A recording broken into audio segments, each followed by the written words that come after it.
Hello everyone, this is Govind sir. Welcome back to continuation of mechanical properties of fluids chapter. Today we are going to discuss about very important topic, that is a terminal velocity. So ये terminal velocity जो होता है ना, ये ना spherical object के लिए ही applicable होगा जब वो object fluid के अंदर move करेगा उस समय. So सबसे पहला क्या है, हम कुछ टर्म्स है जो डिस्कस करना है हमें. तो लास्ट क्लास हमने विस्कस फोर्स डिस्कस किया था. That was the viscous force exerted on a layer, है ना, या थिन फिल्म है लिक्विड का, उसके ऊपर अगर कोई ऑब्जेक्ट अगर स्लाइड हो रहा है या मूव कर रहा है तो उस टाइम में विस्कस फोर्स क्या होगा वो हमने डिस्कस किया था. और आज जो हम अभी डिस्कस करेंगे विस्कस फोर्स, वो एक्ट होगा सिर्फ और सिर्फ स्फेरिकल ऑब्जेक्ट के ऊपर जब वो किसी फ्लूइड के अंदर मूव कर रहा होगा. तो देखो अभी जो मैं डिस्कस कर रहा हूं ना, ये पॉइंट पर ध्यान देना कि ये चीजें थोड़ी सी अलग है और इसका डेरिवेशन वैसा ऐसा तो नहीं है. मतलब इसका डेरिवेशन जो सिलेबस में दिया वो कैसे दिया है, उन्होंने बोला है कि आप शो करो कि विस्कस फोर्स जो होता है वो अगर ईटा पे डिपेंड होगा, आर पे डिपेंड होगा और वी पे डिपेंड होगा, तो क्या फॉर्मूला बनेगा. जहां पे ईटा क्या है, कोएफिशिएंट ऑफ विस्कोसिटी है, coefficient of viscosity, coefficient of viscosity है ईटा की वैल्यू. ठीक है, eta is coefficient of viscosity, value नहीं है. ये रेडियस ऑफ स्फेरिकल बॉडी होगा, radius of spherical body, radius of spherical body. और जो v है, v क्या है, velocity with which that body is moving. अब इसको सिंप्लीफाई कैसे करना है, तो वो अपना ईटा raise to A, are raise to b and we raise to c, फिर इक्वल टू करके आप दोनों साइड में डायमेंशन अप्लाई करते हो. फिर फाइनली हमको जो आंसर मिलता है यहां पे एक्चुअल में मिलता है k मिलेगा, ईटा, आर और वी मिलता है, सबका पावर 1 ही आता है. और यहां जो k का वैल्यू है वो k का वैल्यू 6 पाई है. सो ईटा आर वी, तो ये फॉर्मूला है. ये फॉर्मूला जो हमें मिलता है ना उसको बोलते हैं स्टोक्स लॉ, है ना, ये स्टोक्स लॉ है. तो स्टोक्स लॉ से जो हमको फॉर्मूला मिला है वो है 6 पाई ईटा आर वी. बात समझ में आई. तो ये हमें बेसिकली फाइंड आउट करना है कि कितना फोर्स एक्ट होगा स्फेरिकल ऑब्जेक्ट पर, ये हमको पता चल गया. अब इसको यूज करके हमें एक नया डेरिवेशन फाइंड आउट करना है, that is called the terminal velocity. अब ये टर्मिनल वेलोसिटी स्टोरी क्या है, कैसे मिलेगा, क्यों मिलेगा, उन पॉइंट्स पे भी ध्यान देना है. एंड एज आई सेड, ये तभी एप्लीकेबल होगा जब स्फेरिकल ऑब्जेक्ट फ्लूइड के अंदर मूव करेगा. ठीक है, और ये विस्कस फोर्स किसके ऊपर है, this is a viscous force which is acting on spherical object while it is moving in a fluid. तो अभी टर्मिनल वेलोसिटी को डिस्कस करने से पहले उसका जो है ना एक बेसिक जो पैटर्न है वो डिस्कस कर लेते हैं. Basic pattern in the sense, आप इमेजिन करो कि ये स्फेरिकल ऑब्जेक्ट है. ठीक है, ये वो स्फेरिकल ऑब्जेक्ट जो क्या कर रहा है, फ्लूइड के अंदर मूव कर रहा है. और इस स्फेरिकल ऑब्जेक्ट का रेडियस का वैल्यू जो है स्मॉल आर है. ठीक है, और आपको इनके बारे में चीजों को कंसिडर करना हो तो कुछ चीजें इमेजिन करनी होगी. जो इमेजिन करना होगा पॉइंट हम देख लेंगे. तो अब ये क्या हो रहा है, ये जो स्फेरिकल ऑब्जेक्ट है it is moving in a downward direction with the velocity v. यही होगा टर्मिनल वेलोसिटी. तो जो पहला अजम्पशन है हमने क्या लिया है, स्मॉल m ले लिया है. तो स्मॉल m क्या होगा, स्मॉल m हो गया mass of object, mass of spherical body, या ऑब्जेक्ट लेना मास ऑफ स्फेरिकल बॉडी. ठीक है, और रो क्या हो गया, रो हो गया डेंसिटी ऑफ स्फेरिकल बॉडी. ठीक है, डेंसिटी ऑफ स्फेरिकल बॉडी, या ऑब्जेक्ट भी आप यूज कर सकते हो, डेंसिटी ऑफ ऑब्जेक्ट. ठीक है, अब उसके बाद सिग्मा क्या है, सिग्मा डेंसिटी ऑफ फ्लूइड है जिसके अंदर ये मूव कर रहा है, डेंसिटी ऑफ फ्लूइड. बात समझ में आ रहा है. अच्छा, एक और पॉइंट है कि अगर ये ऑब्जेक्ट है, जब ये ना मूव करेगा तो ये फ्लूइड के अंदर होगा या लिक्विड के अंदर होगा. जब ये लिक्विड के अंदर होगा या फ्लूइड के अंदर होगा तो वो लिक्विड या फ्लूइड का होगा, डिस्प्लेस होगा. अंडरस्टूड. तो आपको इमेजिन करना है m dash. So m dash क्या होगा, m डैश होगा मास ऑफ फ्लूइड और liquid displace because of spherical body, mass of fluid और लिक्विड डिस्प्लेस्ड, लिक्विड डिस्प्लेस्ड किसकी वजह से, डिस्प्लेस्ड ड्यू टू या because of, due to no because of, because of spherical body. ठीक है, spherical body. Clear. और यहां पे मैंने लिया है वी। वी क्या है? वी है वॉल्यूम। किसका वॉल्यूम है? वॉल्यूम ऑफ स्फेरिकल बॉडी, ठीक है, स्फेरिकल बॉडी। ये एक्चुअल में ना ये आर्किमिडीज प्रिंसिपल के ऊपर बेस्ड हो जाएगा ये concept. Volume of spherical body as well as of fluid और लिक्विड डिस्प्लेस्ड, मतलब जितना वॉल्यूम होगा स्फीयर का उतने ही वॉल्यूम के इक्वल क्या करेगा? लिक्विड को डिस्प्लेस करेगा, फ्लूइड और लिक्विड डिस्प्लेस्ड, ठीक है। सो हमको ना बाकी चीजों की रिक्वायरमेंट नहीं, ये चीजें तो आपने समझ ली होगी। I hope you have written also, ठीक है। इसको मैं रब कर देता हूं। बस हमें ये फॉर्मूले की जरूरत है, ये फॉर्मूला आपको पता होना चाहिए, है ना, क्योंकि इस फॉर्मूले को यूज करके हमें डेरिवेशन करना है। सो अब तक जो हमने समझा है, हमको क्या है, मास ऑफ स्फेरिकल बॉडी पता चला जो उस फ्लूइड के अंदर मूव करेगा, और उसकी डेंसिटी पता चल गई, प्लस जिस फ्लूइड के अंदर ये है उसका डेंसिटी पता चल गया, बराबर। और उसके बाद क्या हो गया कि कितना लिक्विड डिस्प्लेस होगा, कितना फ्लूइड डिस्प्लेस होगा इस ऑब्जेक्ट में से, वो पता चल गया। और वी क्या है? वॉल्यूम वो स्फेरिकल ऑब्जेक्ट का हो गया।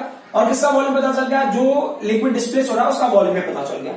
तो अब ये क्या कह रहे हैं, अब इस बेसिस पे अगर आप आगे प्रोसीड करते हो तो क्या क्राइटेरिया है कि एक तो ये ऑब्जेक्ट है ना, ये डाउनवर्ड डायरेक्शन में जाएगा। क्यों डाउनवर्ड डायरेक्शन में जाएगा? Because of its weight. Weight का वैल्यू क्या है? mg हो गया, बराबर। और दूसरा क्या होता है, जब ना ऑब्जेक्ट ये डाउनवर्ड डायरेक्शन में जा रहा है, मतलब this body is going down, तो लिक्विड जो उसके ऊपर है फोर्स एक्सर्ट करेगा, करेक्ट। तो एक क्या होता है कि एक तो हो गया, जैसे आप समझ करो ना, वाटर के अंदर आप जंप करते हो तो some force is acting on your body ना, that will try to oppose your motion. तो वो कौन सा हो गया? That force is called the up thrust. उस फोर्स को हम अप थ्रस्ट बोलते हैं। यू मैंने लिया, यू अप थ्रस्ट, ठीक है। और जो दूसरा पॉइंट है, अब अगर बॉडी ऐसे डाउन जा रहा है तो रिलेटिव मोशन ना, फ्रिक्शन एक्सर्टेड बाय फ्लूइड, वो क्या होगा? That will be opposite to the motion of object. तो वो क्या होगा? अपवर्ड डायरेक्शन में एक्ट होगा, and that is what viscous force, that is what viscous force, ठीक है। उसको आप ना v.f ले लो, ठीक है, चलेगा। अच्छा, अप थ्रस्ट किसके इक्वल होता है? अप थ्रस्ट हमेशा इक्वल होता है weight of liquid displaced because of body. ये बॉडी ने जितना लिक्विड डिस्प्लेस किया होगा उसके वेट के इक्वल होगा। वो क्या होगा? m-g के इक्वल होगा, ठीक है। और विस्कस फोर्स का फॉर्मूला आपको पता ही है। अब मैं वेक्टर रूल के हिसाब से अगर प्रोसीड करूं तो वेक्टर रूल के हिसाब से चीजें बहुत सिंपल से है कि जो वेट होता है ना, जो वेट है, वेट किसके इक्वल है? वेट जो है वो up thrust plus viscous force के सम के इक्वल है। अप थ्रस्ट और विस्कस फोर्स के सम के इक्वल है वेट का वैल्यू, विस्कस फोर्स। सो वेट को मैं W से रिप्रेजेंट कर देता हूं, अप थ्रस्ट को मैंने U से रिप्रेजेंट किया, विस्कस फोर्स को V-F से, कोई इशू नहीं है, या F से भी रिप्रेजेंट कर दो तो भी कोई इशू नहीं है। तो वेट का वैल्यू क्या होगा? वेट का वैल्यू होगा mg, अप थ्रस्ट का वैल्यू क्या होगा? m-g हो गया, ठीक है। और विस्कस फोर्स का ये फॉर्मूला 6 पाई ईटा RV, बराबर। अब हमको ना हमारा टास्क है V की वैल्यू ऑब्टेन करने का, ये हमारा टास्क है। पर एक छोटा सा इशू है। क्या है इशू? जो मास का फॉर्मूला हो गया था डेंसिटी इनटू वॉल्यूम होता ना। अच्छा, ये डेंसिटी वाले फॉर्मूले से देख लो, डेंसिटी क्या हो गया? मास अपॉन वॉल्यूम, ठीक है। तो जैसा मैंने बोला मास का वैल्यू क्या हो जाएगा? डेंसिटी इनटू वॉल्यूम हो जाएगा, डेंसिटी इनटू वॉल्यूम, ठीक है। सो चलो देख लेते हैं मास का वैल्यू, डेंसिटी। ये कौन सा किसका मास है? ये मास है स्फेरिकल बॉडी का, तो डेंसिटी उसी का लेंगे। वॉल्यूम V है, बराबर, volume of spherical body into क्या होगा? ये G हो गया, इक्वल टू m डैश का वैल्यू क्या होगा? m dash is the mass of liquid और फ्लूइड डिस्प्लेस, फ्लूइड का डेंसिटी सिग्मा हो गया, और वॉल्यूम तो V है ना, volume of spherical body as well as of fluid और लिक्विड डिस्प्लेस्ड, है ना, दोनों का यही है वॉल्यूम। तो क्या होगा? ये G हो गया प्लस 6 पाई ईटा RV हो गया।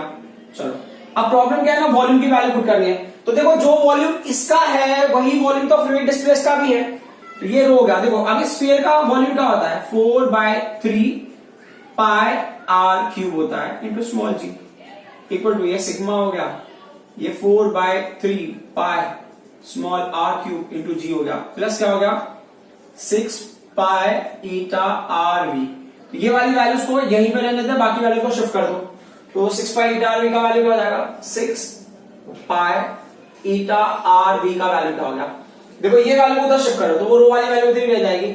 ये rho into 4/3 pi r cube into g minus ये क्या होगा sigma into 4/3 pi r cube into what g r cube into g. अभी क्या करना है यहाँ पे हमने क्या किया 6 है ये पाई है ये ईटा है आर है बी इसको ऐसे रहने दिया। जो कॉमन ले सकते हो we can take 4 common we can take pi common we can take r cube common g की वैल्यू को भी कॉमन ले लो बट ऑर्डर में लिखो जी को हम लास्ट में। तो ये रो माइनस सिग्मा ठीक है।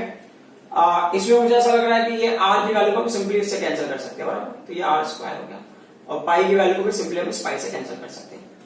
वैसे तो कैंसिल हम ना 2 2 जा 4 होगा एंड 2 3 जा 6 होगा। क्या बचा 3 बचेगा ईटा बचा वी बचा इक्वल टू ये 2 बचा बराबर ये 3 बचा। यहां पे क्या होगा आर स्क्वायर हो गया ये क्या होगा रो माइनस सिग्मा इंटू जी। सो अब क्या होगा v का वैल्यू क्या होगा v इज इक्वल टू ये क्या होगा 2 बाय ये 3 इंटू 3 क्या हो गया 9 हो गया करेक्ट। और ये हो गया r square into rho minus sigma into g. देखो यहां पे तो आपने 3 को मल्टीप्लाई किया बट ईटा यहां पे आ गया बराबर। तो अब आपको जो टर्मिनल वेलोसिटी की वैल्यू है वो क्या है 2/9 ये है r square rho minus sigma into g upon क्या होगा ये ईटा हो गया। अच्छा एक और पॉइंट होता है ये जो टर्मिनल वेलोसिटी होता है ना terminal velocity is constant velocity. ये इसको ना स्पेसिफिक बनाता है ये इसको स्पेशल बनाता है। जो उसका कांस्टेंट वैल्यू है उसकी वजह से terminal velocity special type of velocity हो गया। ये कैसे है उस पॉइंट को समझ लेते हैं।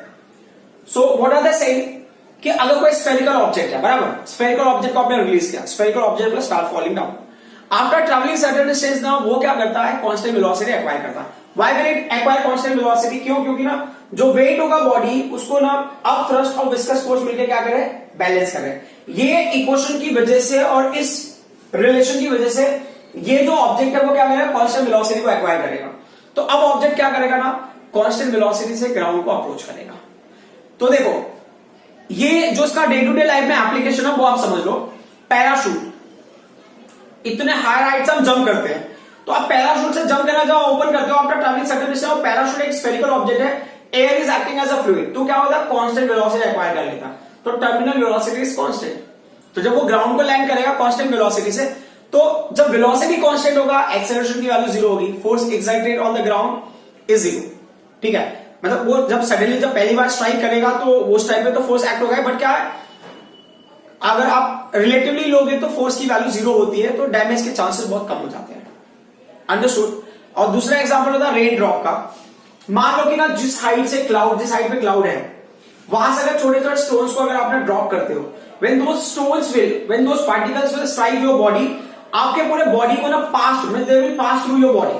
मतलब इतना ज्यादा स्पीड एक्वायर कर लेते हैं। बट क्या होता है कि सेम हाइट से जब भी रेन ड्रॉप गिरता है तो we enjoy that rain drop. क्यों क्योंकि रेन ड्रॉप स्फेरिकल शेप का है जब वो ना नीचे गिरता है ना when it is falling down so because of terminal velocity it acquires the constant velocity. और जब हमारे बॉडी को स्ट्राइक करता है because of constant velocity acceleration 0 force की वैल्यू 0 होगी तो क्या होगा हमें ना कोई फोर्स एक्सपीरियंस नहीं होता या वो हमको हर्ट नहीं करता है ना वी एंजॉय द रेन ठीक है। ये क्या होता है कि अभी आप कंपल्सन है कि प्रॉपर्ली स्फेरिकल ही ऑब्जेक्ट हो।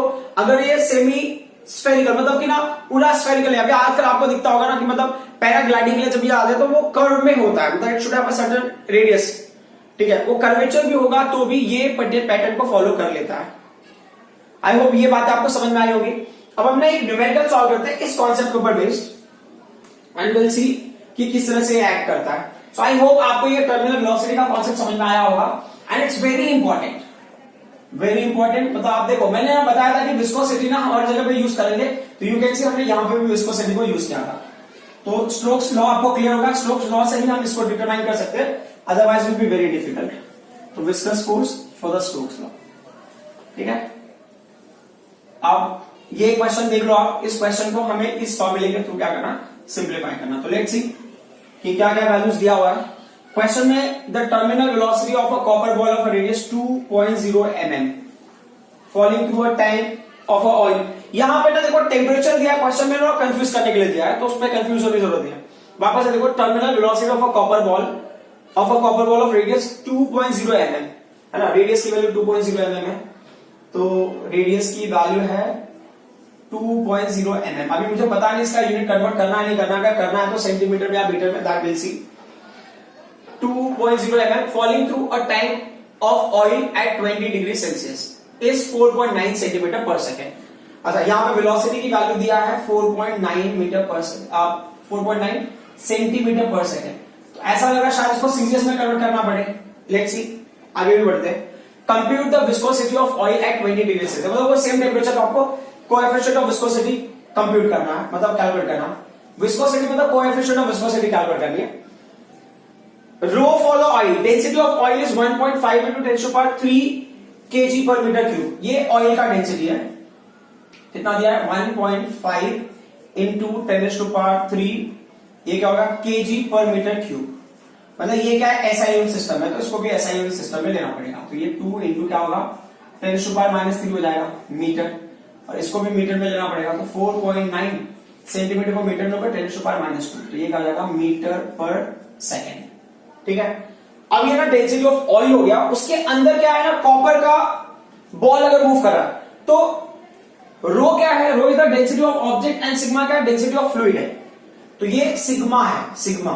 अच्छा, मैंने यहां पे ना नोटेशन में ना शॉर्ट टर्म में लिखा, उन्होंने प्रॉपर वर्ड ये स्टेटमेंट यूज किया, डेंसिटी ऑफ ऑयल, मैंने शॉर्ट टर्म में ऐसे लिखा rho oil. So density of oil, तो वो क्या सिग्मा हो गया। एंड डेंसिटी ऑफ कॉपर, ये ऑब्जेक्ट हो गया, स्फेरिकल बॉडी हो गया, तो उसका वैल्यू क्या है 8.9 है इंटू 10⁻³ है kg पर मीटर क्यूब। आपको एटा की वैल्यू कैलकुलेट करनी है। अब वहां पे ना टर्मिनल वेलोसिटी वर्ड उन्होंने यूज किया है, तो टर्मिनल वेलोसिटी वाला फॉर्मूला हम यूज करेंगे। तो v इज इक्वल टू क्या होगा, ये 2/9 हो गया, correct, into r square, bracket में क्या हो गया रो minus sigma into g, upon क्या है ये ईटा का वैल्यू कितना हो गया, ईटा का वैल्यू, अच्छा ईटा का वैल्यू ही निकालना है हमको, तो ईटा को आप वहां पे लेके चले जाओ। ईटा ये कितना हो गया, ये हो गया 2 बराबर। अच्छा, ये ना जी की वैल्यू को उन्होंने 10 बोला हुआ है, तो जी की वैल्यू को हम 10 ले लेंगे। जी का वैल्यू हो गया 10 मीटर पर सेकेंड स्क्वायर। ठीक है, तो ये 2/9 हो गया, इंटू ये क्या होगा r स्क्वायर हो गया, into rho minus sigma into g upon ये जो वेलोसिटी है, टर्मिनल वेलोसिटी वो यहां आएगा। अभी वैल्यू पुट करके देख लेते हैं। ईटा इज इक्वल टू ये 2/9 हो गया, r की वैल्यू कितनी है 2 इंटू 10⁻³, तो 2 इंटू 10⁻³ उसका स्क्वायर है 2 इंटू 10⁻³ इंटू ब्रैकेट क्लोज, रो का वैल्यू कितना है 8.9 इंटू 10⁻³ प्लस 3 माइनस 1.5 इंटू 10⁻³। ठीक है, इंटू जी का वैल्यू क्या ले रहे हैं 10 ले रहे हैं, अपॉन, ठीक है, v का वैल्यू क्या, अच्छा एक सॉरी ये आई थिंक ना 4.9 है, मैंने ये वैल्यू अभी 9.8 ही रखो आप, 9.8 है ना। सो क्या है 9.8 के हिसाब से दिया हुआ था 4.9। मैंने ऐसा आई थॉट कि 10 लेंगे तो ज्यादा इजी कैलकुलेशन होगा, बट ये वैल्यू 4.9 उसके हिसाब से दिया था। 4.9 इंटू 10⁻², तो 4.9 2 जा हो गया ये, करेक्ट। सो अब इसके हिसाब से हम आगे प्रोसीड करके देख लेते हैं कि हमें क्या क्या मिल रहा है।